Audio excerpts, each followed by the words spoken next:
And we are. Yay. We are live. The peoples can hear us. Woohoo! And I'll make sure that you can... Is that the film poster that they used? For in the theaters? That is a promo vinyl poster that I got from when I worked at Suncoast Video. When Attack of the Clones came out. Let's see. Oh, okay. And you can hear... I'm not a Frenchie. I'm a Belgie. Yep. Okay. Perfect. Yeah, that's from back... That's Star Wars Episode 2, Attack of the Clones. Okay. We had a couple of those for the store, and so when we were done with it, I got to take that one home. Okay. Nice. All right. No, I was actually referring to the... No, I wasn't referring to the Star Wars one. I was referring to the Spider-Man Far From Home. That was the original teaser poster. Oh, okay. That was the first teaser poster that got released. Okay. Because I think the theater one sheet was like your standard kind of Marvel Drew Struzan style poster. I don't even know if it's Struzan style, but like the typical Marvel with everybody's faces on it type poster. That was like the theatrical one sheet. But I love this teaser poster. I like this teaser. That's a very good teaser. It's also very... It kind of sort of tells most of the story without giving away anything, which is kind of cool. Yeah, I like that too. Because if you pay attention, you see like Venice and Prague and all that. Berlin, London. Yep. All right. Let's see. I'm good to go if you are. Yeah. I've got make sure my phone is not going to make noise.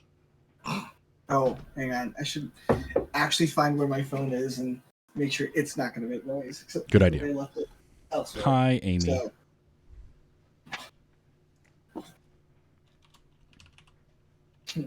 Because having the phone going beep, beep, beep. Yep, mine does that quite a bit. I mean, I was supposed to have the entire weekend off, and I had to wind up going out into work for 2 hours yesterday. So that was like, Ugh, boo to that. Yeah. So. All right. I'm good to go. So we will get started in 3, 2, 1. Okay, first, I'm gonna sit next to MJ on the flight. Second, I'm gonna buy a dual headphone adapter and watch movies with her the whole time. Okay. 3, when we go to Venice is super famous for making stuff out of glass, right? True. So I'm gonna buy her a black dahlia necklace because her favorite flower is the black dahlia because of, well... The murder. The murder. Okay, we're off now. Let's go.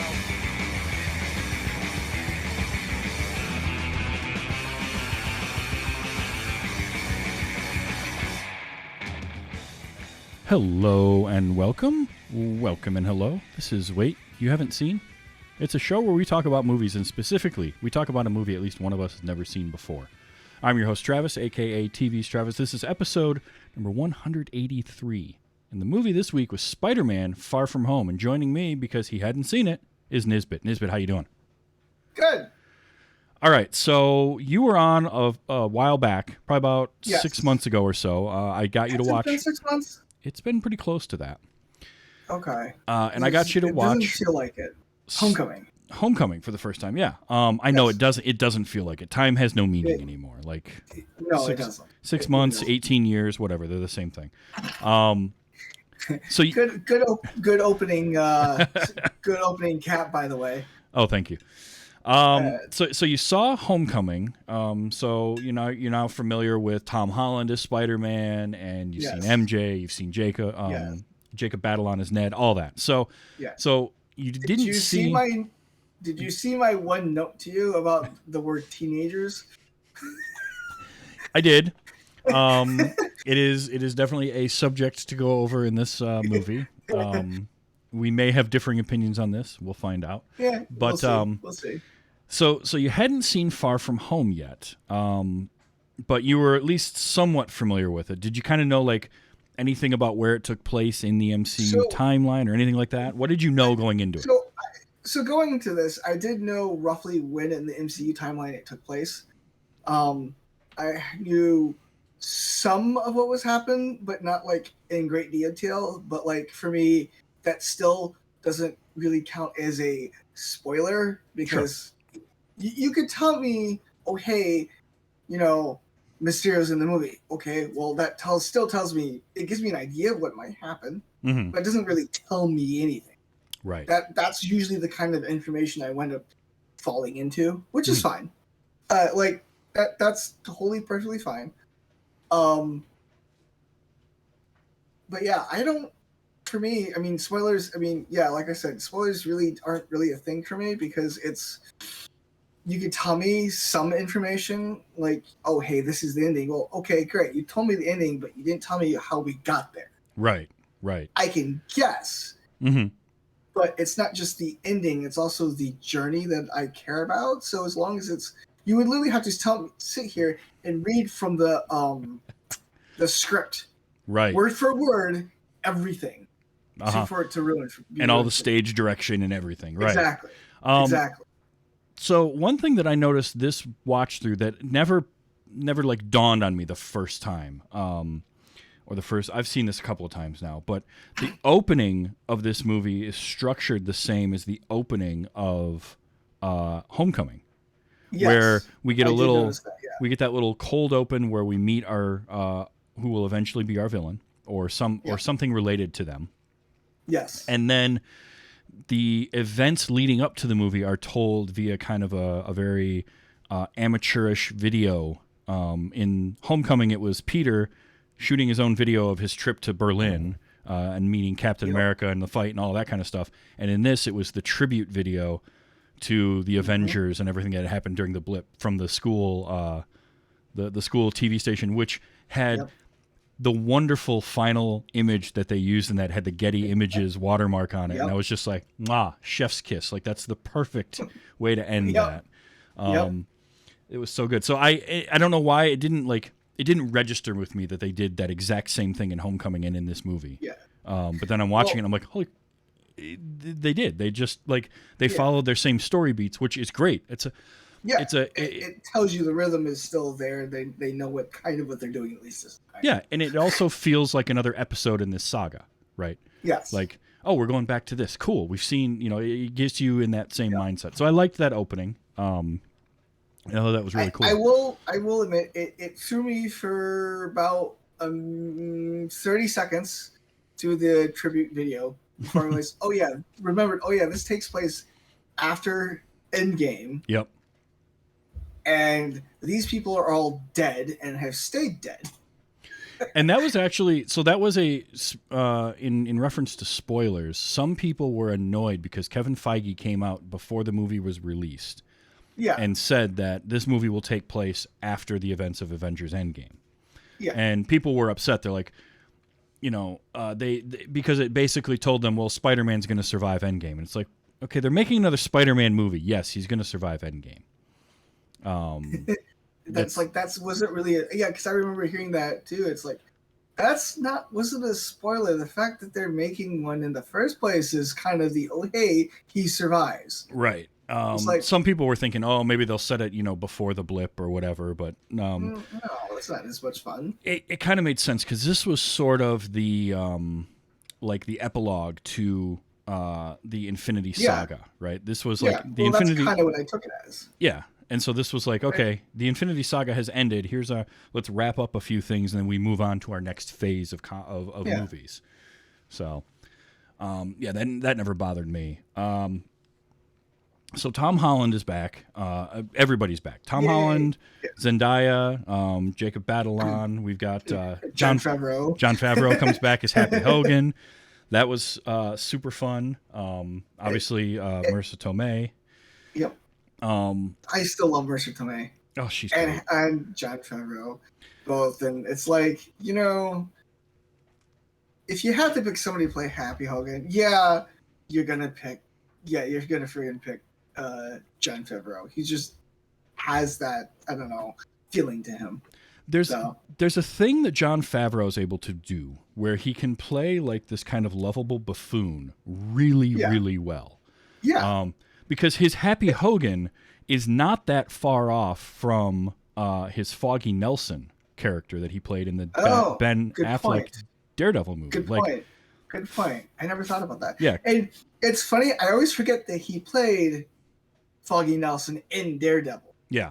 Partly because it's been so long since I've seen Daredevil, but now that you said it, it's like, oh yeah, he did do that, didn't he? A lot of people try to forget that Daredevil movie. It's not great. It was okay. It wasn't great, but it was okay. It was, if you wanted to take it seriously, yeah, it wasn't that great. But if you took it as, okay, it's just, it is what it is, then it's a fine movie. Sure. So, I mean, I could go on and on about that movie too. That's a different episode. Yeah, it had some tonal issues. It had some problems where it didn't quite know what it wanted to be, and the characterizations were a little off. But like, it's fine, whatever. But yeah, his Happy Hogan and his Foggy Nelson are very similar, and he does like when he was Gutter in PCU, he's that lovable buffoon in that. Yeah. He's so good at that type of character. So his Happy Hogan, I love him as Happy. Because I actually like Happy. Happy gets a little progression in this too. Yeah, he does. Well, and it's cool. funny too because he's really good at playing sort of the buffoon, the lovable buffoon. I mean, you then turn around and watch something like Chef, and he's basically the kind of the straight man in the movie. Yep. So like the fact that he has that breadth of, oh hey, I can go from this to this, and it's not one or two dimensions, it's like all three or four, however many you want to put in. Yeah.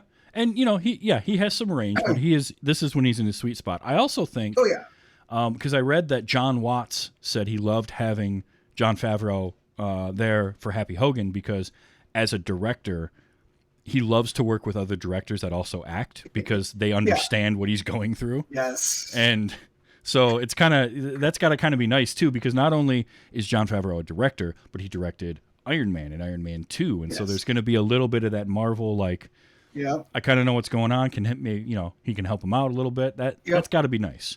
So yeah, it was great to see him back. And I loved that they explored a little more of the kind of will they, won't they with him and May, where like, they definitely like each other.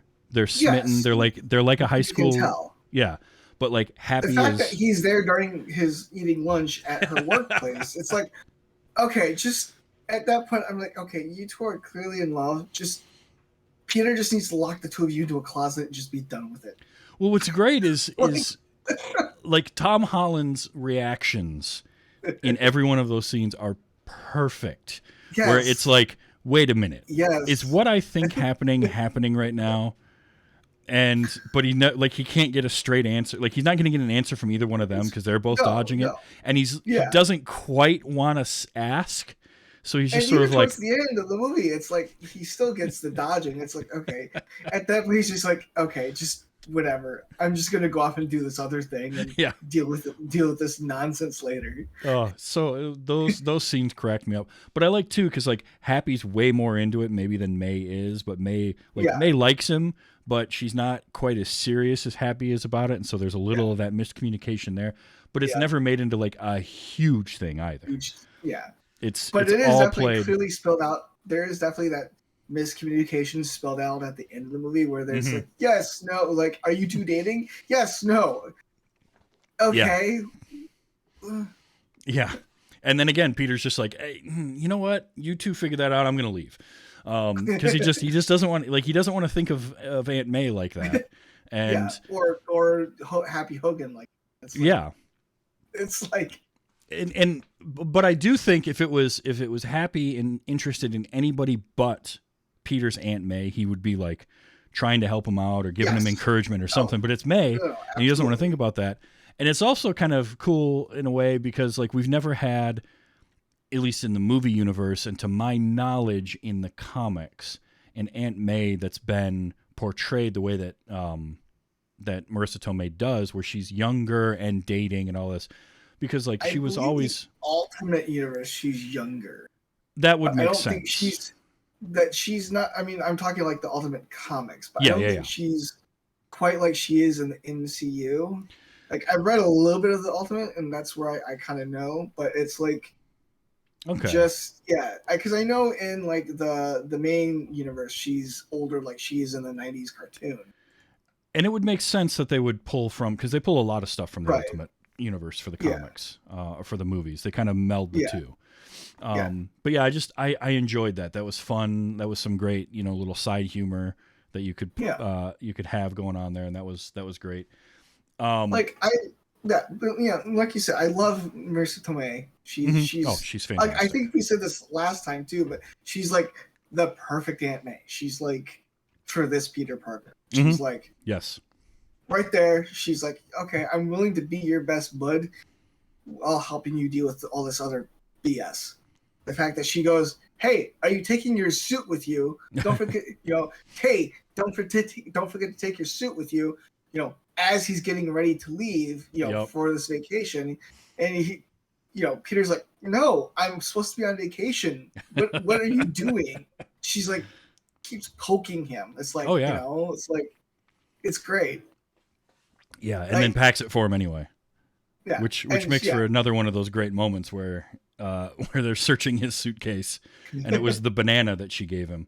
That did it. But it was awesome. So yeah, Marissa Tomei, John so good.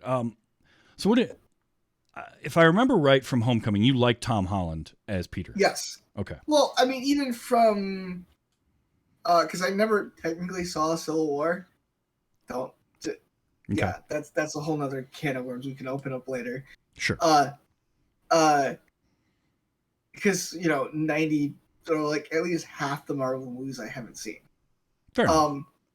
I'm planning on getting to them at some point. It's just okay. Well, I have to now work up the impetus to sit down for the 2 hours or whatever it is to watch, which is again different can of worms.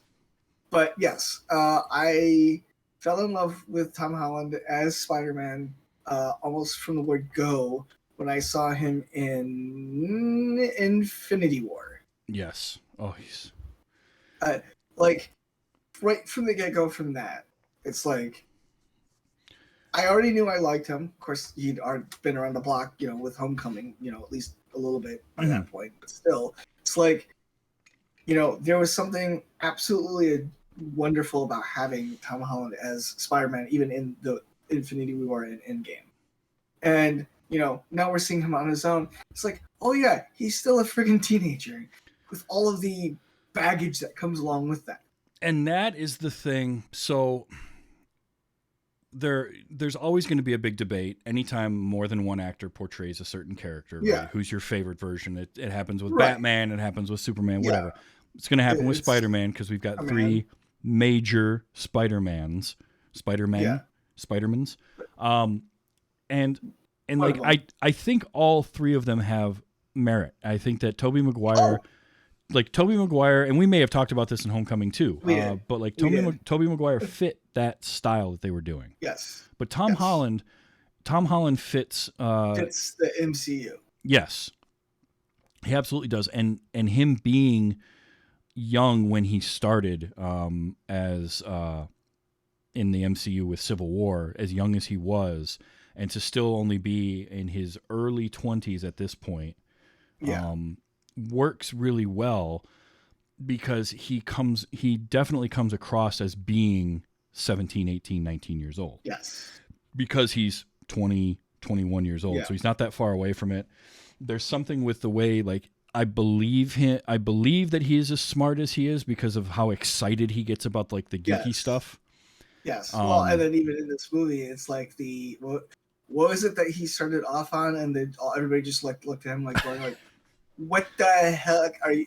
When they mention the multiverse, and he just goes off for like 15 seconds straight. I mean, and knowing what I know now, like it kind of lent itself into the whole. Okay, well now the third one, which I still have yet to see.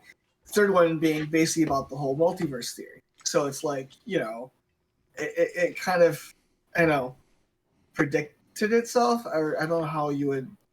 A little bit. So one of the things with Marvel is Phase 4 is sort of the multiverse saga. They're starting that. Yes. So they had the Infinity Saga, and that was phases 1, Yes. 2, and 3. 2 and 3. 4 begins the multiverse saga. So this Verse. bridged that gap where it brought the idea of the multiverse in, Yep. the wording, without it actually being anything multiversal. Yeah. And I kind of liked that because it was a neat way to sort of backdoor that idea in and be like, Yeah. Well, I'm from another, and- another universe. And we'll get to kind of how they did that here. But like, I liked that. And I liked how quickly Peter jumps on that idea of like, oh, sure, this makes perfect sense. And he just runs with it because the dude has been to space. He's been to another planet. He disappeared for 5 years. Like the things that he has seen with Doctor Strange and everything else, like he's not going to question something like coming from an alternate universe at that point. So it's just like, oh, well, because for him, it's just, okay, well, it's just another day at the office. Yeah, pretty much. Literally. Pretty much. And sort of literally. And I like too, like Tom Holland, he gives off this youthful energy as Peter. He can also pull off a lot of acrobatic Spider-Man stunts without the need of the CG, which even if they were using digital doubles and stunt doubles and all of that, the fact that he is physically capable of doing some of this stuff makes it more believable in the movie, which I appreciate a lot. I don't remember if we talked about it last time, but did we talk about his audition? We did, yes. Okay. Yeah. Yeah, because just even thinking about that just makes me just chuckle. Like, really, it's like only Tom Holland would go and do that. It's like, okay, that's fair. Yep. Yeah, and he's got like, there's just the energy that he brings and he's got the emotional range because in this movie, Peter is dealing with the loss of the father figure that he had in Tony. Yep. And so that's a lot of what this movie was about, was him coping with that and still trying to be Spider-Man. Everybody making him want to be the next Iron Man, which he is not prepared for at all. No. And wrestling. And even Happy towards the end talking to him goes, no, you're never going to be the next Iron Man. But not even Tony could really live up to his own. That was okay. So I loved that scene so much, and like even more every time I see it because it's such like that's Peter at his lowest point. He's messed up. He's realized how badly he's messed up, and like everything is bad. And here's Happy. He gets a hold of Happy, and Happy's just like, it's like, dude, you're not. Don't be him. Just be you. Yeah, basically. And the sincerity with which Happy's like, look, Tony second guessed everything he ever did except choosing you. And I love that because it's still just, Tony doing it's Tony being the best version of himself. Yes. Through Happy and by extension into Peter. And it's just, I love that. Oh yeah, no. And it was such a wonderful moment to just sit there and watch, and then you sort of see this transformation within Peter of going from like him being at the lowest. Okay, well now he's up on the upswing, back up on the upswing from his low point. He's started to figure things out. His brain is going 100 miles an hour, and you can kind of see it. And then he basically goes. Because that's like in the airplane, right? Where he's So then then he turns around and goes, okay, goes over to the costume area or the suit area, and then just goes to town and starts working on building the upgraded suit. Yes, and how great is that as a parallel too? So in Homecoming, he has the suit that Tony gives him, and he's doing everything, and he makes some mistakes, and Tony comes to him. And what does Peter tell him at that point? Without the suit, I can't do anything. I'm nothing without the suit. And Tony's like, if you're nothing without the suit, you shouldn't have it. Give it back to me. So Homecoming was all about Peter having these abilities and having this technology and having Tony in his corner and thinking that he had everything that he needed and he was destined for more and he wanted to expand. And by the end of it, realizing he's got to bring back to kind of reset and be the friendly neighborhood Spider-Man and all that. Then we had the events of the Infinity War and Endgame and all the shit that happened there. Yep. And he's like basically aged 20 years in the process mentally. Yep. And he comes out of that with like, I want to stay small and I want to be local. And so when he leaves, not only does he not take a suit, but May packs him his normal suit, not the nanotech Tony Iron Spider suit that he was wearing at the beginning of the movie. Well, and even then, like the fact that he's wanting to stay small, he's wanting to, you know, stay local. You can see that in that scene where they're at that fundraiser. Yeah. Mm-hmm. Like, that tells you, okay, yeah, no, he's doing what he wants to do now, even with all the great gadgets, even with all the high-tech crap he got from Tony, or inherited from Tony, or whatever. Mm-hmm. Like, he's now doing what he wants to do, which is doing the small stuff, being in the local area, and helping out there. So that was actually really kind of cool to see. Also threw me for a loop because I had kind of forgotten that May knew. It's like, oh yeah, that's right. She knows. She found out right at the end. But the other cool thing is, so in the first movie, it's him losing all of the extra gadgets and toys and kind of getting back to the basics of wearing the sweatsuit. In this movie, it's him getting all broken down and then Happy being like, hey, here's a way to make yourself a new suit. Here's all the technology, everything Tony had at your fingertips, go to it. And now Peter is ready for that. Yeah.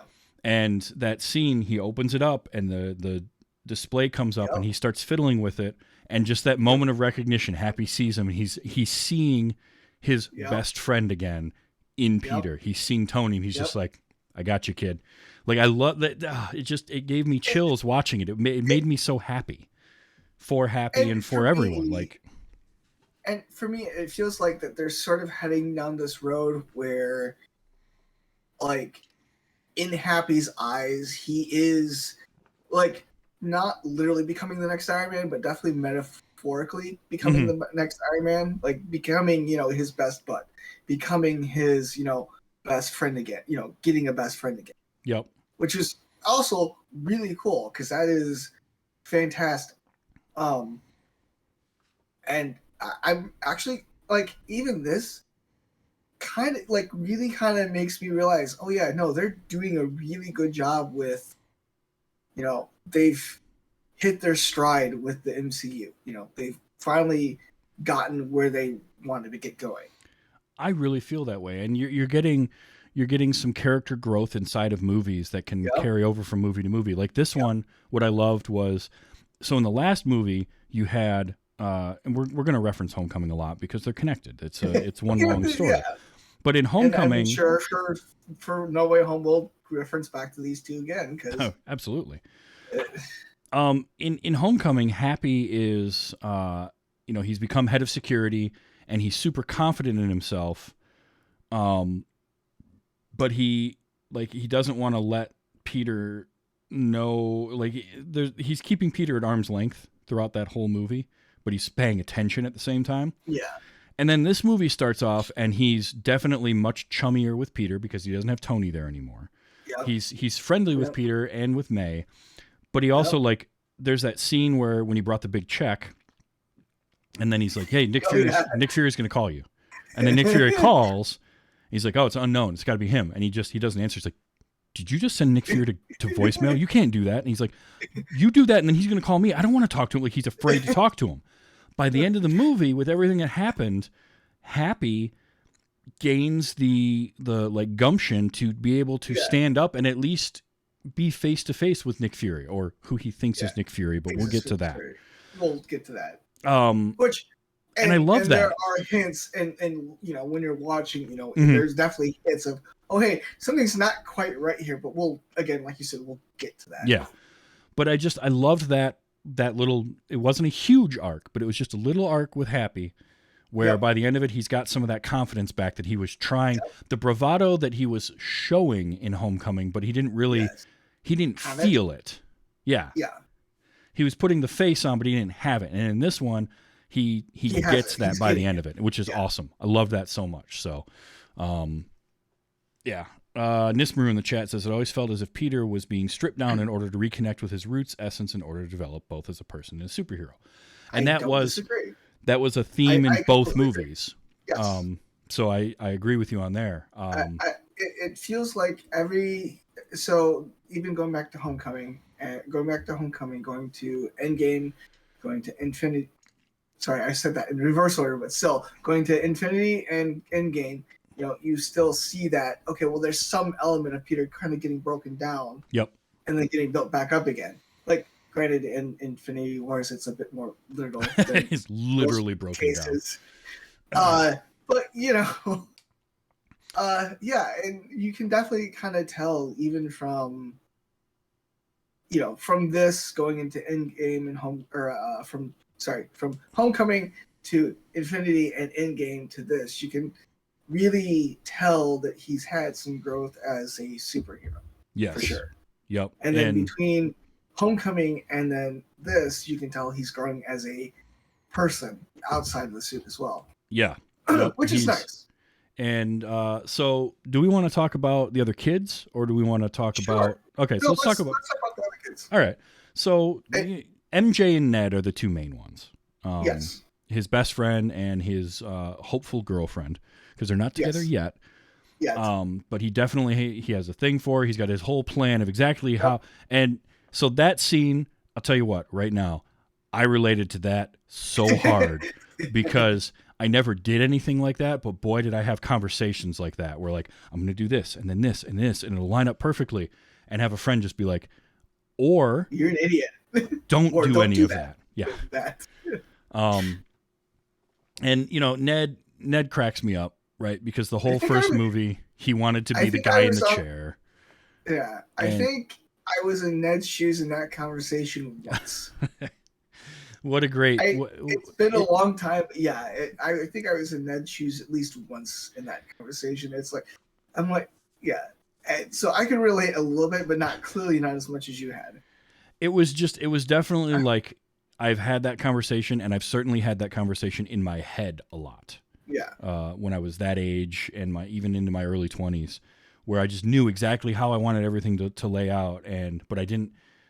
It was never going to happen that way. But you just do that. You lay out everything out like that. So that was great. But like Ned cracks me up, and in that whole first movie, he finds out, and then he's the guy in the chair, and he's so excited about that.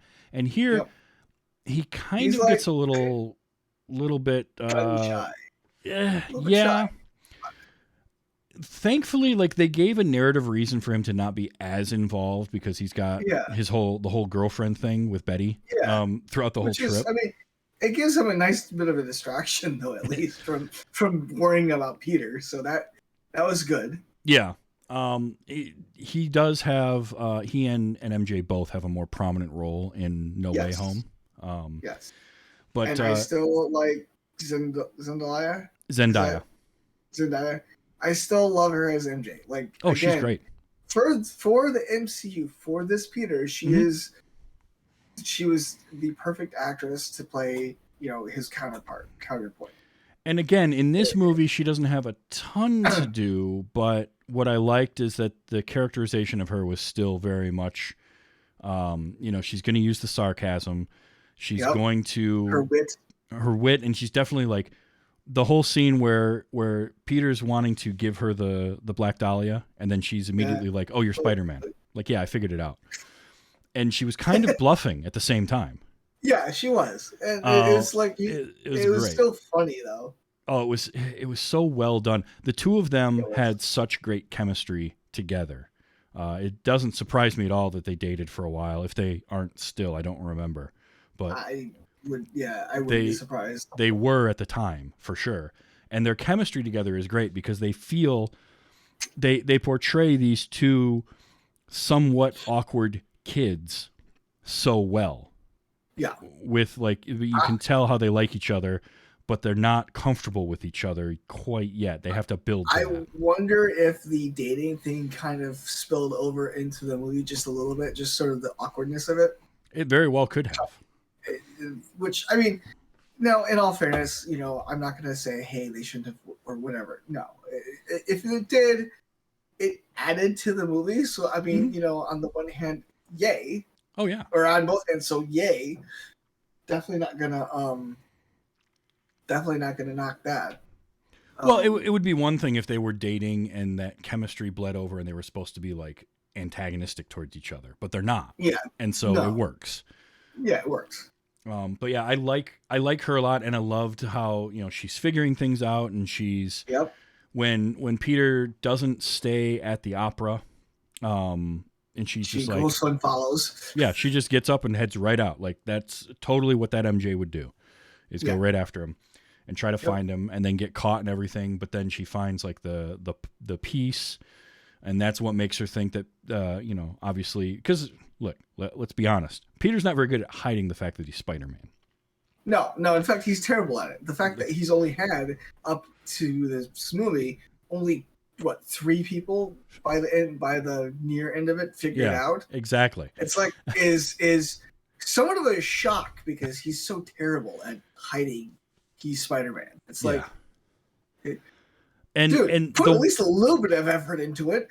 Yeah, and what's great is the one person who probably of anyone should have figured it out, but also wouldn't believe that Peter is Spider-Man is Flash. Yeah. And in this movie, Flash doesn't have he doesn't have a ton to do, but they do have a very great moment right at the end when they get back. Where everyone gets back to Newark Airport and they're all seeing everybody, and Flash goes up to the driver that has the sign for him, and he's like, "Oh, could Mother not make it?" Like, the poor kid's mom she didn't even show up to see him after this harrowing thing that happened to him, where he nearly died several times while in Europe, and like you kind of feel for Flash at that point because Flash is a dick. Like, there's no way around that. But what that little thing right there gives you tells you that there's a reason behind it. There's something there. There's more to Flash than we really know. Plus he just has that it's that great dichotomy of how much, because of what happened in Homecoming, he now idolizes Spider-Man and he thinks he's the coolest thing ever, and he has no idea that Peter is Spider-Man, and he just treats Peter horribly still. It's so great. And like the hotel scene, it's like, you know, it cracked me up. It legitimately cracked me up when I saw the hotel scene where he's like, you know, talking great about talking Spider-Man up, and then here comes Peter wandering in, and he goes, "Hey, jerk!" Hey, Yep, exactly. It's like, oh my god. Oh, it was like wonderful. As much, honestly, I would say I like the MCU Flash better than any of the comic ones that I know about. Just because, at least as a kid, at least as a teenager in high school, just because of the way it's, he's antagonistic towards Peter, but it's not like overly like physical. It's more of just it's more of the equivalent of like shooting spitballs at the kid, you know, at Peter. Yeah. Yep. Now, if they were going to do, like, if they were going to expand the character and start doing some of the stuff they did with him in the comics, then I don't know that this characterization fits that. Like, the stuff where Flash becomes, I think it's Agent Venom at some point in the future. But that's all, like, that's not happening. And if it does, it certainly wouldn't be in this universe. It would be a completely different thing. But in this set of movies, this Flash Thompson works perfectly. Yes. And I dig the actor who plays him, because he, again, for this Flash, they got the right actor. And it's amazing how well that they managed to nail the right actors in Homecoming, and then having them come in and be able to do this one. And you can tell, okay, well, everybody is now fitting the mold just a little bit better. Yep. You know, after it just, they're fitting into the character. It's like putting on, you know, Homecoming, it was okay, it's a brand new brand new outfit. Now with Far From Home, it's okay, it's, you know, a well-worn, it fits like a glove, you know, it's all the you know, stiffness in the outfit is out, you know, and they just slide right in. Absolutely. And that'll bring us to Jake Gyllenhaal as Quentin Beck, aka Mysterio. You know, and his last name, I always look at it, and I always butcher it. Always. It happens. Always. It happens. It's a tough one, but as far as I know, it's Gyllenhaal, and I'm going with that until someone tells me differently. Whether it be Jake or his sister, either one of them can tell. Maggie can tell me too. It's fine. Either one. But Quentin Beck, aka Mysterio. Now, I really dug this character, and I loved Jake's. Yes. His performance is so good in this character because for the first hour of the movie. Now, look, if you're a fan of Spider-Man at all, and you saw the trailer, you're like, okay, so Mysterio is the villain. You're not questioning that because he's a villain in all the Spider-Man, every Spider-Man property. So the having it be a twist halfway through, they didn't they weren't necessarily trying to hide it. But I loved that for the first hour of the movie, he's a good guy-ish. Yeah, he's a relatively good guy. But, just like as a film fan, you're like, okay, well, he's the only other big name actor and he's playing a major character. He's obviously the villain. He's playing Mysterio. I'm a Spider-Man fan. He's obviously the villain. Yeah. But the way it was handled was done so well. And what I loved about it, and I was paying so much more attention this watch through, was his performance as Quentin Beck is great because he starts off and he's playing a character of Mysterio, of this hero. And so he's giving all the right phrases and he's saying all the right words and he's doing the right actions, but all of it feels just a touch off. Like it just doesn't quite make sense. Yeah. And then you get all the way up to the scene where they're sitting in the bar talking and you've got Peter's having his lemonade, Quentin's having a beer. They're still in their costumes amongst all the people, which I thought was hilarious. Yeah. Which, I mean, that kind of also gives a is a sign of, okay, there's something not quite right here. Yeah. Like into the initiation, that's just like the first red flag that should have come up is, okay, they're sitting here in costume, all of these people around in the bar. The bar is not dead quiet, but really, really quiet. There's like some murmuring in the background. Like, but it's still not as loud as a bar like that should have been. No, and the thing is, like, Peter is fairly naive, let's be honest. Yes. And he's young, he's not really going to be paying attention to it. He's just gotten through this major event. Yeah. So Quentin's taking advantage of that. Oh yeah. That is he took advantage of Peter hard. Yeah, that is your total red flag. But what I liked was, he starts talking about kind of everything that happened, and then when that scene ends and he's addressing all of his friends, all of his team, and he talks about how Tony said he was unhinged and all of this, and that's part of why he fired him. And up until that point, we haven't seen any of that. And from that point on, he's completely different, and he is very unhinged. Oh yeah. And I dug that. And part of what I attributed to the being unhinged bit after that is the fact that, okay, well, he now has these glasses that will allow him to do so much more. So basically, he just skipped 20 steps in his plan. Oh, sure. That he no longer has to deal with. So I think the unhinged bit comes through a little bit more in part because, okay, well, there's half the crap I don't have to do now. Well, not only that, but like he has no problem just wanting to kill the kids, high school kids, just for getting in his way. Like he's not going to stop at anything. And it was the stuff where like the first half of it, the way he's playing his character of Mysterio, this character that he's come up with that they've created for him as a hero is completely different from who he really is. And that facade starts to chip away. You really kind of notice it like when Peter says, "Oh, I'm going to go, talk to MJ." And at that moment, because up until then, all Quentin has done is like encourage and build up Peter. And at that moment, he's like, I give you 50-50. You're kind of awkward, which can play off as just being like funny and sarcastic, but also sort of the first time he's ever said anything not positive to Peter. Yeah. And then the immediate aftermath of that is him talking about how easy it was to get the glasses, how naive and stupid the kid is, and how they're going to, do everything. So like that was a nice heel turn in that moment in the movie. I really liked how much he played on that idea of being the mentor and father figure to Peter. So it's funny because even though, like, I know the Spider-Man universe is well enough to know that Mysterio is obviously going to be a villain, but at the same time, going to this movie and seeing Mysterio for that first hour, it's like there was still a part of me that was really, really hoping that they wouldn't have done that. Like, there was still that part of me. It's like, no, I want him to, like, in the MCU to actually legitimately be a hero.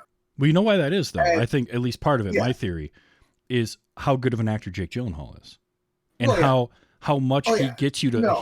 his charm and his charisma, how much you like him, and he's Yeah. playing the heroic character. Yeah. So Oh, like no. A lot of that definitely I can attribute to Jake. That 100% I can tell you right now that a lot of that is, because of the actor that they got, because of Jake. And I mean, of course, this is also a guy who, one of the first movies of his that I saw was Day After Tomorrow. okay, yep. So I mean, you go from that to this. It's like, oh yeah, no, he's definitely gotten better as an actor. Oh yeah, he is. He's a very good actor. It's- I also like he's having fun with this role too. Oh yeah, You can see it. I have this sneaking suspicion that he probably part of why he signed on in the first place is, I'm gonna guess, this is a pure guess, but I'm gonna step out on a limb and say that he's probably a Spider-Man fan himself. Well, he almost was Peter Parker. Oh, So I did not know that. After the first Spider-Man film, Tobey Maguire, the first Raimi one, Tobey Maguire made Seabiscuit, and during the filming of Seabiscuit, he injured his back. Yeah. And he wasn't going to be able to do Spider-Man 2. And so Jake Gyllenhaal was nearly cast as Peter Parker before Maguire's back healed up enough that he could do the movie. And so they ended up getting him back. That. Yeah, so he almost was. So I can totally see that. I did read that, like, one of the things he said was this movie kind of showed him how much fun it can be to make a movie, because he just got to, and I think a lot of that is getting to play the unhinged villain, right? You get to do all the scenery chewing, and you get to just go crazy. And he also does a really good job. And he didn't chew the scenery just to chew the scenery. No, it all made sense for his character. It worked perfect. Well, yeah, perfectly. We'll go with perfectly. Yeah. Or at least close enough to when making a movie that it totally worked for me. Yeah, it 100% worked for me. And reportedly, he loved that costume, like that mocap suit that he wore. Like I don't doubt that. Now, I read this in a couple of places, but apparently he liked it so much that he was like trying to make sure that he only wore that throughout the whole movie. So like he's almost always in the mocaps, which I thought, I mean, hey, it looks comfortable, so why not? But yeah, he was so good. Like, he plays Peter like a fiddle for the first hour of the movie. Oh, completely.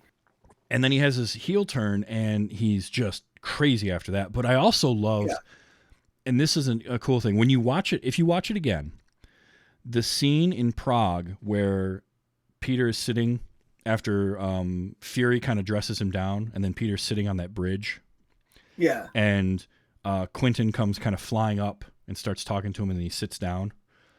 Pay attention the next time you watch that and realize, number one, they never make any kind of physical contact whatsoever. And number two, he never. No, you're right, they didn't. His eye lines don't quite make sense, like almost like he's kind of searching for Peter a little bit, because Quentin's not actually there. It's the projection of him, because it's the flying version of him. Like, it's subtle little things they would do like that I thought really worked.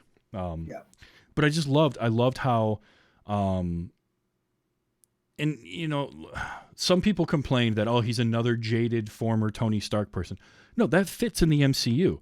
Tony Stark is such a huge part of the MCU and Stark Industries that I don't have a problem with that. And it makes more sense to have, if you're going to have Mysterio, he's got to fit in the universe that you've created and the stories that you're telling. A failed special effects artist using his special effects talents to rob banks and stuff doesn't make sense in this world. No. But having him be somebody who used to work for Tony Stark, doesn't anymore, and is upset about that too. Yeah, well, and then keeping in mind too that in both in the comics and in the MCU, I mean, there of all of the Marvel heroes, I would say I least like Tony Stark. I like all of the heroes fine. Like, it is what it is. Like, you know, they all have their flaws or whatever.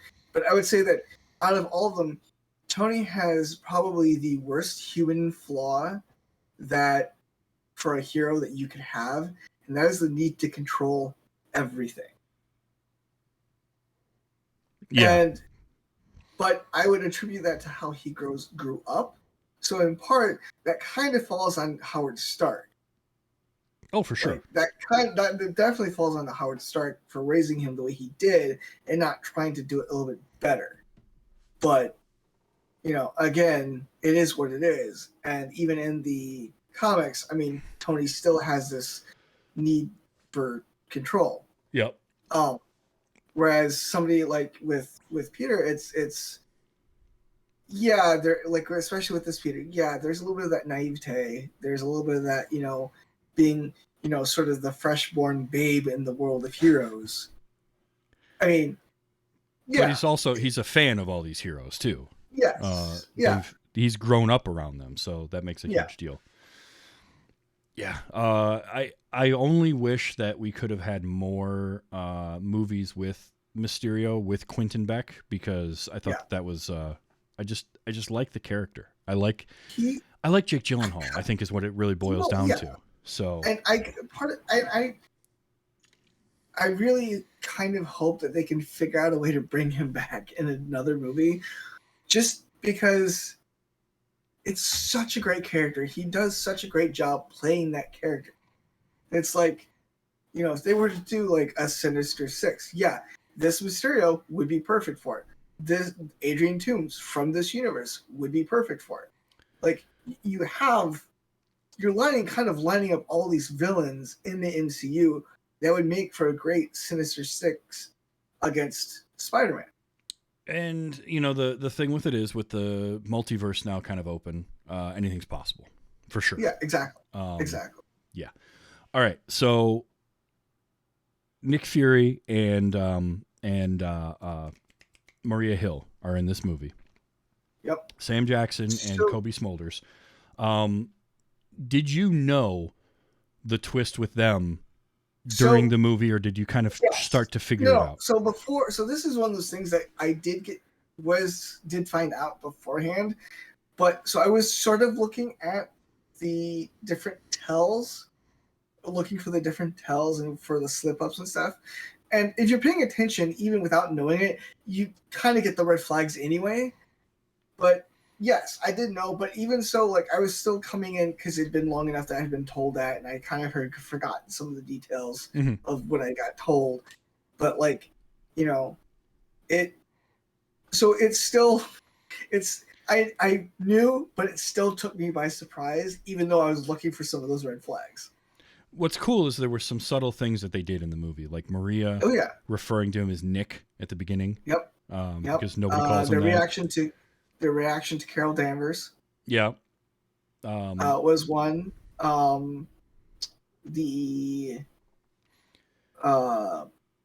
when he refers to having been going back to when he got snapped, when Nick Fury got snapped. Oh yeah, yep. Also, that was also a bit of a tell. Not as big of one, but because it happened to Nick, but at the same time, Nick Fury would not have phrased it that way.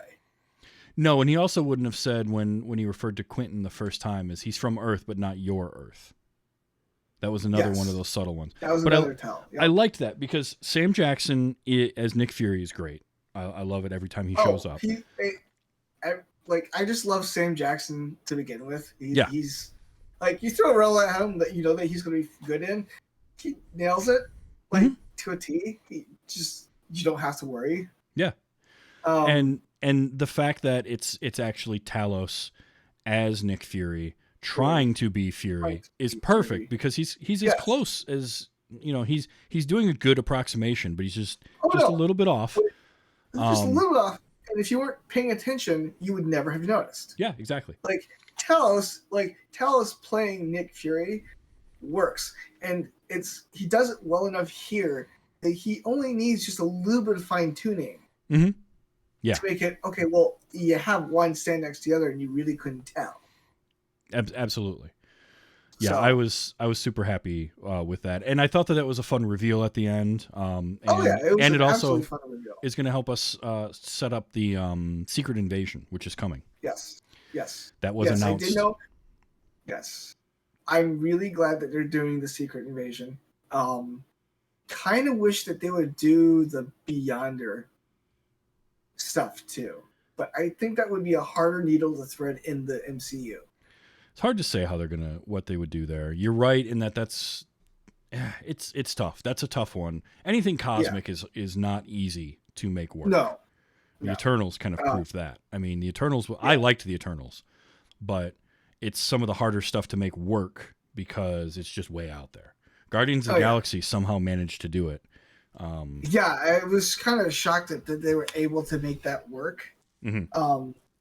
Just from, like you said, it's from a more cosmic standpoint, and it's like, well, okay, you're not just here on Earth where you can kind of go do the thing. You kind of have to invent new worlds and, do the CG background, do the whatever. And it's like, well, that adds, I mean, I would argue that having to fly to Prague, London, Italy, and Austria is probably cheaper than having to do like half of an entire movie on green screen and then go back and having to put in the CG background.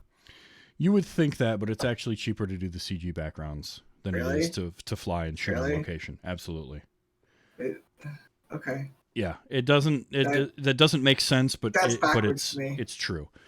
That's backwards to me. Okay, so speaking of flying and doing stuff, plus half of what they did for like the Netherlands was shot in England. Yes. And as well as the some of the Prague stuff. Yeah. Yep. Which is normal.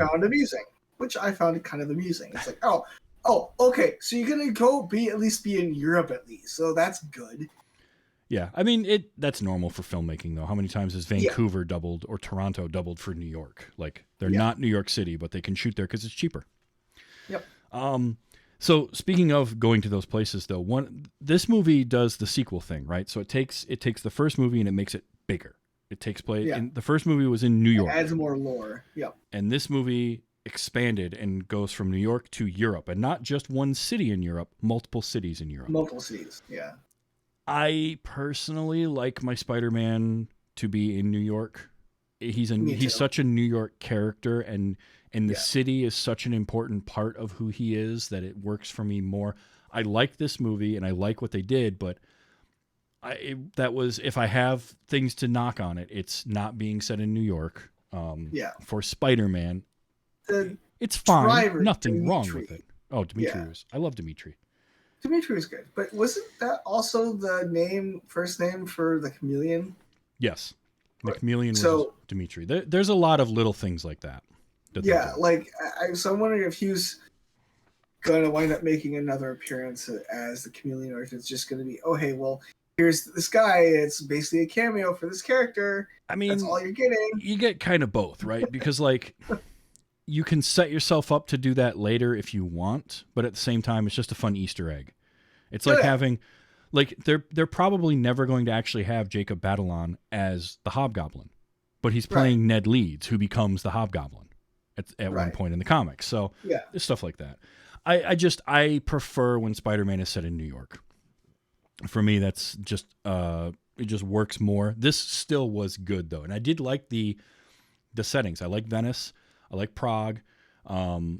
And what they did for all of that was cool. So I'm fine with that. The other thing it did, though, that was very sequel-like, especially superhero sequel, is the loss of powers trope, where and the thing with this movie was they mentioned it like twice, but they didn't the spider sense, or the Peter Tingle, as they want to call it in this, is one thing that the MCU never really like, it was hardly a thing mentioned at all in Homecoming. Yeah. It's mentioned a couple of times here, but barely. And there's like that moment in Infinity War where the hair stands up on his arms. Yeah. When everything's going off. But it's like, it's never brought about overtly. It's always kind of a very subtle thing is where it's just like his reaction time is really good because of it. And so to have this whole idea of like, well, you lost your Peter tingle. I'd forgotten that they did that in this movie. And I'm like, did he? We have no real evidence that that's the case. Yeah. It's just like brought up. And that was one of those, I'm like, but that's the superhero trope of you lose your powers in the second movie and you got to figure out how to get them back. I'm tired of that. I'm tired of that trope. No, I agree. So I'm glad it was very underplayed in this because it didn't need to be anymore. Oh, I forgot one other cast member I got to mention.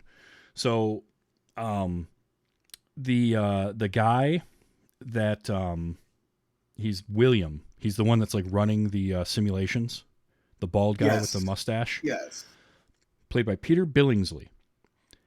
Same actor that played that character in the first Iron Man film. So that shot in the Iron Man film where he's getting yelled at by Obadiah Stane. Same actor. If he looks familiar to you, it's because he's Ralphie from A Christmas Story. Oh my God. Okay. Okay. And I wondered why he looked so familiar. Wow, that is a huge time leap. Also, he didn't exactly age well entirely. So that was one of those that I was like, oh man, I forgot that. I'd completely forgotten that was him. So that I had to mention that. Overall, I like what they do with this movie in terms of like the story and where they go with it. It's that same, we kind of talked about it earlier, but that same idea of like having to strip back down to basics in order to build yourself back up. And I enjoyed that. It dealt with the aftermath of Endgame really well, I feel like, in a lot of ways. And sort of Peter having to move on, but not wanting to move on. And everybody else trying to make him into something that he didn't feel like he was, but he is. He is worthy of that. And he was and is worthy of having Edith. Tony trusted him enough for that, but like at the same time, he wasn't ready for it. Yeah. Because he didn't realize it was. What was it, the conversation in Homecoming that Peter tells him, I wanted to be just like you? And Tony says, I wanted you to be better. I wanted you to be better. Yep. And I think in this one, Peter's starting to realize that, yes, he can basically be a better Tony Stark. Yeah. Like he's I think there's that ground. I think this movie laid the groundwork for that to come to fruition. Yeah, and Happy even tells him that. That's the best part. That again, that scene with him and the two of them on the plane is just so good for that very thing. So I dug that quite a bit. This movie was very, very enjoyable for me, just from multiple standpoints. Like, granted, again, everybody's playing teenagers with all of the baggage there and that comes with it. And, like I told you in my one message, there's a reason why I've started using teenagers as a curse word. Because, holy crap. But hormones. The thing about it is that I loved is they're believable as teenagers. Yes. They're making stupid decisions that teenagers would make. Well, and that's why I was like, okay, now I'm really remembering why I started using teenagers as a curse word, because they do so well at playing teenagers. It's like, it's like in the back of my head, it's like, no, they're not teenagers, or at least some of them aren't anymore. But like, they still play it well enough that it's like, oh my God, what the hell is wrong with you? What the hell is wrong with you, Peter? Pretty much. So I did capture some audio clips from this. I figure you probably want to hear a few of them. Yeah. So let's see what we got here. This was a great moment from Ned in the beginning of the movie because it just made me laugh. Europeans love Americans. I mean, do they? But do they? Some of them I'm sure do, but others no. So we didn't talk about them. Oh, go ahead. No, go ahead. I was just saying we didn't talk about them a whole lot, but the teachers, Martin and JB Smoove, awesome. Again, like they're great. Yep. They're totally there as comic relief. And it shows, which is fine. But like it had some great lines. Like this one just makes me laugh because it's JB Smoove and his brilliant delivery. When in Rome, you do as the Romans do when you're in Venice, your socks get wet. Yep. And I loved every time, like when they're watching what happened with Mysterio for the first time, and the two teachers are standing there, and he looks at him, he goes, "What do you think about this?" He goes, "As a man of science, it's witches." It's just he just sticks with that, and that made me laugh every single time. And then there was this is both of them. So this is when he's talking about their upgrade, when they got upgraded and going to Prague. You should have heard me on the phone with him. I really gave him hell. All I heard was crying. And then of course going to Prague, because this is right after Peter. You know, he doesn't understand. He doesn't realize that Nick Fury is going to hijack their vacation, and then he does in a total Nick Fury move, like a ridiculous Nick Fury move. Yeah. But then he's sitting there talking. Still something that Nick would have done. I mean, you know, knowing 100%. now that sounds, it's like still something he would absolutely have done, because it's like, 100%. And so then, you know, Peter and Ned. Yeah, I'm just happy I don't have to go to Prague. Seriously. Good news. We're going to Prague. And just again, Tom Holland's reaction faces are always great. Like, wait, what? So we have this. Peter Tingle. So now I have that now on my soundboard forever is Marissa Tomei. Peter Tingle. And also Tom Holland. Please do not start calling it my Peter Tingle. You could just enjoy using the Peter Tingle, aren't you? I might, just a little bit. Oh, I don't know. I've got a bad feeling about this. Peter Tingle. Here's the flash, that flash moment that we were talking about earlier, and it made me laugh. He's inspiring. He inspires me to be a better man. Sup, dickwad? Thought you drowned. Like immediately. A little penicillin will clear that up. Doc, I don't know what's wrong. Peter Tingle. But oh man, he's inspiring. He inspires me to be a better man. Sup, dickwad? Like, it's so perfect. Did you just out of curiosity, the one that I asked you about? Did you happen to get that one too? Possibly. Was it this you were asking me about? I mean, I'm just a friendly neighborhood Spider-Man, sir. Bitch, please. You've been to space. Yep. Probably one of the. It's just like. Come on, Peter. Really, you've been to space. We know this. Come on. But if you're watching the movie and you have no idea that it's Talos, you still could believe like Nick Fury could say that. Oh yeah, no. That's what I loved about it, because, like, yes, we now know it's Talos saying it, but at the same time, you can still see Nick Fury saying that to him, you know, as a way of going, dude, shut up. Yeah, pretty much. I loved. So Quentin Beck, the first time he meets Peter, and Peter comes into the room, they say hi, and of course he sees him, and Peter immediately says, "Oh, Mysterio," because they'd been talking about him and they gave him that name, and Beck responds with like, "Just call me Quentin." But then the next time he sees him, now he's playing on that by saying, "No, the name's Mysterio now," and he's like making Peter feel better about that, and like all the ways that he was building him up, even this line when Peter's geeking out about the whole theory of a multiverse, and then he looks over and there's Maria Hill and Nick Fury and everyone else just staring at him like, "Kid, what the hell are you talking about?" And he gets all embarrassed, and Quentin Beck responds with, "Don't ever apologize for being the smartest one in the room." Meanwhile, by the end of the movie, that now has a secondary meaning, because Quentin Beck, it's a backhanded compliment. Yes. And I love that. And again, that's Jake Gyllenhaal just like bringing it. Yep. Well, and it's funny because even before getting to the end, it still, I don't know why, but it still felt like a backhanded compliment, even before getting to the end of the movie. Yeah. Like, it was just, I don't know, I think it may have been his delivery that just like, oh yeah, no, that's definitely a backhanded compliment in the back of my head. Yeah. No, I can totally see that. And it works so well. And then I talked about how he kind of became unhinged, right? And you're starting to see the ways that goes on when he says, Just kill the kids myself.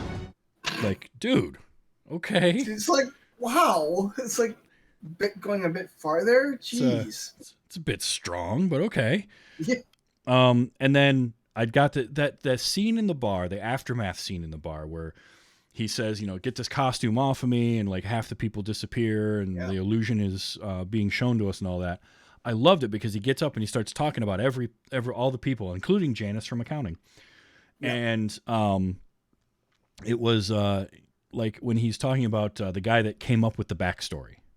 The story you created of a soldier from another Earth named Quentin fighting space monsters in Europe is totally ridiculous and apparently exactly the kind of thing people will believe right now. I mean, everybody bought it. Like, it's so great because that's also very much poking fun at what they're doing with the movie, and it works. Yep. And I love that on like those levels. So I just it cracked me up. So yeah, those are audio clips from the movie. Please do not start calling it my Peter Tingle. All right, so just please. Peter Tingle. I'm keeping that forever, and you're going to just have to deal with it. Yeah, I can see you using this in your game streams now, so that'll be a thing. Might happen. Look, this is I think a very good follow-up to Spider-Man: Homecoming. Oh no, it's a wonderful follow-up. I'm not sure which one I like better. I kind of Homecoming or Far From Home. Yeah, because the thing with the two movies is they're similar structured, but they both have such good villains, and their villains are good for different reasons. They're both fantastically portrayed. Michael Keaton's Vulture and Adrian Toome's Vulture, and then Jake Gyllenhaal's Quentin Beck Mysterio. They're both great in different ways, but they're also and they're both playing on that kind of paternal mentor-ish trope. More so with Mysterio than with Vulture, but they both fit that mold in, again, different ways, and it's so good. I don't know. I think if I have to choose between the two, I'm probably going to choose Homecoming, only because it kind of laid the groundwork, and I feel like there's the stakes. First, you can't get the second one. Well, not just that, but like the stakes felt more personal in that one than they do in this one. This one had suffered from getting a little too big and a little too I would say that with regards to having to try to pick between the two, I'd say that again, like you said, it's kind of a hard one to do, except Homecoming edges out ever so slightly for the same reasons that you just stated. Like, I would say that the writers for Far From Home did their job almost perfectly then. Oh, sure. Because they did it. Like, getting a good sequel to a movie is a very, very tough thing to do. It really is. It's very difficult. I mean, but you get things like, the Lord of the Rings, the Hobbit movies, the Harry Potter movies, where it's like, okay, well, you can kind of see, it's a little bit easier needle to thread, just because of, okay, well, there's a certain sequence of events that have to happen for the story for the whole overarching story to move forward. You don't know what that overarching story is, so it's like harder to see. Mm-hmm. So it's a much tougher needle to thread, but I would say it's better for it that they actually managed to do it pretty well with, again, if the only really bad thing I can say is it suffers from being too big and a little bit too grand. Yeah. That's not a bad, that's not a bad thing. Yeah, neither movie is bad, and I'm not saying that this is a bad movie. I will watch it 10 out of 10 times. Saying it as that is sort of the wrong thing to say. It counts as a win. Yeah. If the only things that you can say is it's a little too grand, a little too big. Okay, well, it's still a win. Sure. Because everything else got nailed.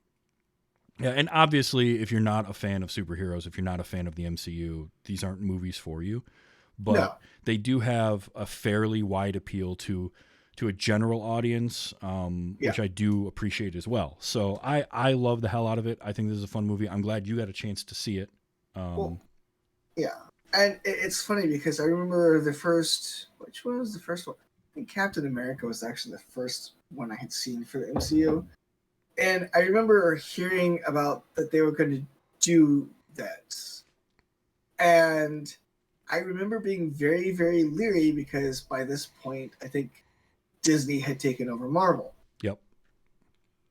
And I had gotten very leery over the whole thing because it's like, okay, well, Disney's in control. Okay, they have a crapshoot of a success when it comes to after having acquired other IPs. You know, it could go either way. And then, you know, I started seeing some movies, and it's like, okay, no, this is good. They're doing good. Okay, no, they have the right people at the helm of this. Yeah. You know, and pretty much without fail, the ones that I have seen have basically enamored me a little bit more to the whole MCU. What they've done is they were smart they obviously had Kevin Feige kind of heading things up. And so he had a rough outline of a plan of things that he wanted to do. And then they've been able to slowly shape that. But what they did was they didn't think of these as standalone films and then we're going to make a trilogy and we're going to do this. Tied together. It was the Infinity Saga was season 1 of the MCU. And each movie was an episode in that season. And by doing it that way and making it interconnected, there are people that are going to get fatigued with it. Even fans that are going to get fatigued. There's going to be too much going on, whatever. I don't care. If you don't like it, you don't like it. And that's fine. I don't have a problem with that. You don't even have to like everything that comes along. But what I liked was that they've gone from sort of making the same basic movie over and over, but interchanging some parts, to trying to expand out and do some new things. And now with the series that they're doing, it's a lot of material. So if you're a super fan and you want to keep up on everything, it's a lot to keep up on, but they're trying and going in new directions. Yeah. And they're trying to incorporate some new styles and new ideas. I mean, She-Hulk Attorney at Law is essentially a sitcom. Yeah.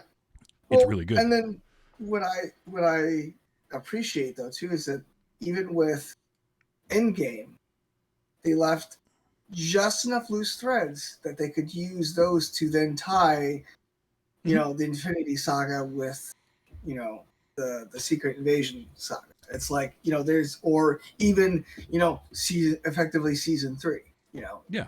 They've done a good job of, yes, we're going to close 90% of the open threads, but we're going to leave just enough to make you go, oh, hey, wait, what about that?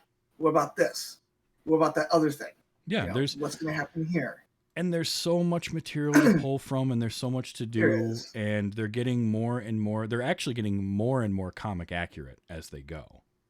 Which is funny, because I would have expected them to have started that way and then deviate. But the fact that they're getting closer to the comics, it's like, okay, well, that's kind of nice. Because, you know, they're adapting, and obviously when you have, you know, a character where you're pulling from 40, 50 years worth of material, you're going to change and condense some things. But I just like that they're evolving and they're constantly changing. You know, WandaVision was a very different type of series from something like Loki, which told some different stories, and She-Hulk is going in a different direction. And now Ms. Marvel was a fun series that not everybody's going to love, and it's not going to be for everyone. But I like what they were doing. They're getting more. There's more representation of different heroes and different socioeconomic backgrounds and all this. It's not just a bunch of billionaire white boy orphans. Yeah. Well, and for me too, like the fact of, oh hey, you have all these movies and these TV shows now that are sort of intertwining with each other. It's like, okay, well, to get the whole story, you kind of have to watch everything, but at the same time, there's enough that carries over between the movies to the shows and from the shows to the movies that you don't actually have to do that. No. You can skip the shows, you can skip certain things and not completely miss out, because you'll know that you'll wind up seeing callbacks to those things at some point down the road with the things that you are watching.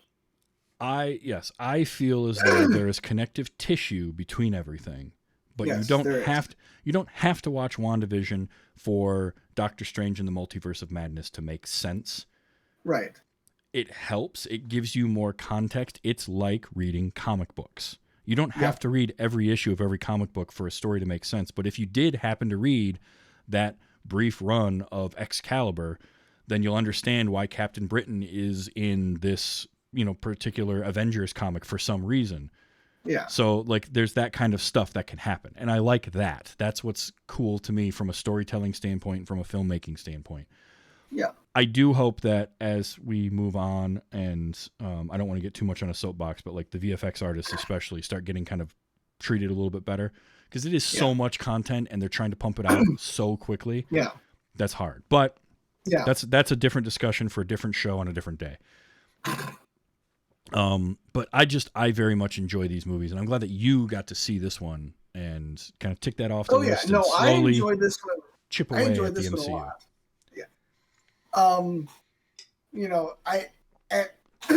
Honestly, at some point, I know I was going to be watching at some point, all the ones I missed at some point, including, and you'll probably want to, murder me for this, but even going all the way back to Iron Man 1. Sure. Even going all the way back to that, it's like, hey, I have, so at some point, you and I are probably going to be sitting down and doing this with almost every single one that I haven't seen. But, potentially. That's potential. But at the same time, if you're doing it with other people, I can still watch along and do the thing. So it's not like well, and there's a lot of big, huge thing. Yeah, and there's a lot of material to cover. So way too much material to cover. Some would say, and I can't disagree with that. It can be too much. It's not for me. I enjoy it, but I definitely take it in doses too. Like I waited a little bit to watch Ms. Marvel. I didn't watch Loki immediately. That kind of stuff. But it's good. It's good material, and I think overall, even at its worst, the MCU stuff is still highly entertaining and enjoyable. Oh yeah, even if you don't like the storylines, I mean, if you're coming just to see the action, you're gonna get plenty of that for sure. I mean, and they did do a nice job of sort of laying the groundwork, in phase 1. Like they just sort of, they did a wonderful job with that. And then, as they went on, they just sort of built it out just a little bit more, adding a little bit more, adding a brick here, adding a brick there. And Yep. Well, Nisbet, thanks so much for being on this week. This was a fun discussion. And as always, you're welcome back anytime. So of course, we have. I would imagine we'll be doing, No Way Home at some point further down the line. There's plenty more MCU to cover with you. So True. That's good. Well, and even other shows or other movies too. So absolutely. So do you have anything you want to tell people about that they should know? Anything coming up? Well, so I am part of two different campaigns. With a friend of mine running as the DM. Okay. One is a Shadowrun campaign it's a homebrew campaign, but using, was it 6th edition? I think it is. Well, whatever the current edition is for Shadowrun. It's called Shadowrun Race to a Billion. And we're having a little bit of fun with Atlantis and werewolves and demons and everything in between. Cool. It's 1 to 2 times a month, depending, because we have enough people where we can actually do that, where we actually have to do that. Every once in a while, we'll do an all-in-one where it's all hands on deck. But this month we will be doing two different groups. Mine will actually be on next Sunday, actually a week from today, at 3 p.m. Eastern. And that's going to be on Saber Drone Network is the user, is the Twitch thing. It's Saracen Sabertooth is the person who is DMing that. And I'm also part of a D&D campaign with him as well that is called From Fantasy to Reality, where the fantastical is sort of blending in with with reality. Interesting. We're still sort of in the first 6-7 campaign sessions. So I mean, we're still sort of very early on, but yeah, things are starting to get just a little bit hairier, just a little bit. And actually, that's next, and that's only once a month. And that is actually going to be, the next one's actually going to be this coming Saturday, the 17th, also at 3 p.m. 3 p.m. Eastern. And the link for that will be I believe 3 p.m. Eastern for both of them. If it's not going to be 3 Eastern, it's going to be 4 Eastern. Okay. And we'll have the link for those in the show notes where you can go to find that as well. Yep. Cool. So some actual, live streamed D&D and Shadowrun gameplay. And as added incentive, there is, once you've been watching for a while, there is actually some audience participation involved as well. So it's not just, hey, you're watching this. It's, hey, you can actually influence events. Oh, cool. So you can add a success for in the Shadowrun, or add a fail, So nice. There's a lot to it. Excellent. Well, I will make sure that there are links for that in the show notes, and and all of that coming up. So those will be there. That's where you can find Nisbet. If you enjoy this show and you want to hang out and be in our chat room, we had Danny Ora in there and Nistmaru tonight. Just kind of hanging out. I do stream the show live Sundays, 8 p.m. Eastern time at twitch.tv/TVsTravis. And then the show comes out in podcast form on Wednesdays, wherever you get your podcasts, or tvstravis.com. And now I have recordings of these live streams available on YouTube. I'm working on getting enough subscribers so that I can get the vanity URL and have it be, youtube.com/tvstravis. I'm not there yet. So if you can search for Wait You Haven't Seen, you'll see the last 10 or so episodes on there. And if you can throw a subscribe my way on YouTube, I would greatly appreciate that. The more that I can get, the sooner I can get that vanity URL and start getting more content out on that YouTube channel as well. So just search for Wait You Haven't Seen on YouTube and you'll find it there.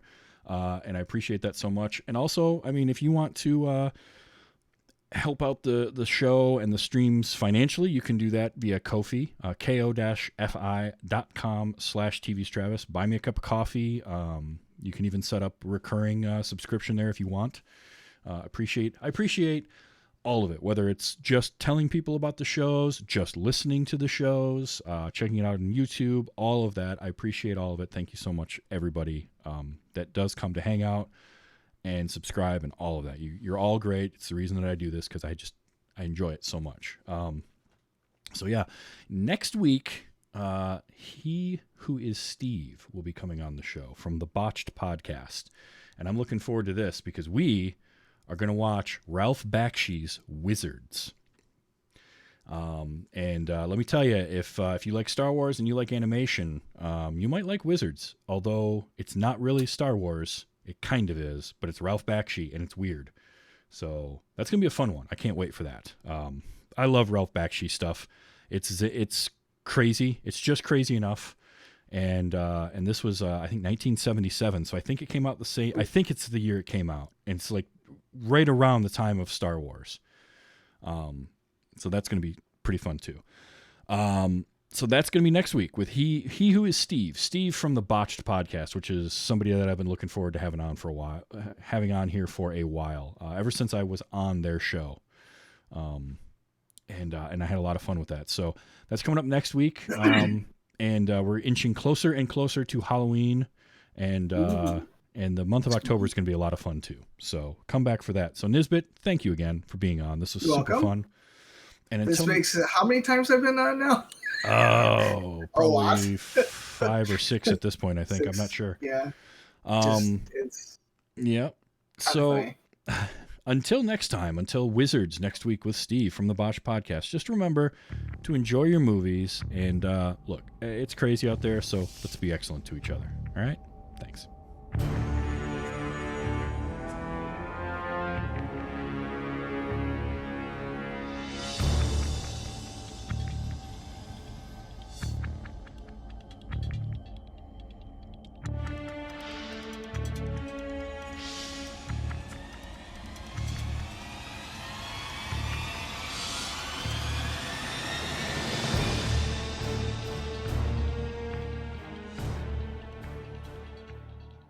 See, now that's some bullshit. That was the only clip I captured that I didn't play. I wondered what you were gonna have for the outro, because it's like that was a good one though. That was a very good one. I always got to keep you all guessing. Got to keep you all guessing. Oh, fun stuff. Thank you again. Yep. Yeah, of course. This is always fun for me. I know. Good. I'm glad. This is always fun for me. I always want it to be fun for the guest. It's important to me. Well, you do a good job. Well, thank you. I try. And I can get a little closer there. Okay, cool. I will save that. We'll get that up for Wednesday. Alrighty. Well, go ahead. Yep. Oh, I was going to say, so the friend of mine the Sarathan, doesn't actually know I do this every so often. So I may have forgotten to tell him, oh yeah, I may wind up doing the plugging. So if we see, so it'll be interesting to see, in the future, it's like where that comes from it. So it's like, Well, in that case, then we definitely have to get a bunch of people in there and bomb, just bomb the hell out of the live stream. Yeah, it's there's actually a fair bit of audience participation available.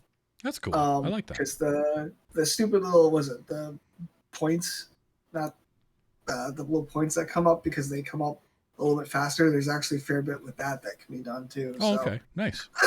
So it's not like you have to sit here for an hour and a half. No, I think the lowest one's like 1,000 or something like that. But yeah, so that's like maybe 15-20 minutes worth of watching, I think, for the typical stream. Very nice. Or something like that. So yeah. But yeah, we love screwing with our DM, as per usual for players. We tend to, and with the Shadow Run, actually there is a Discord server for it.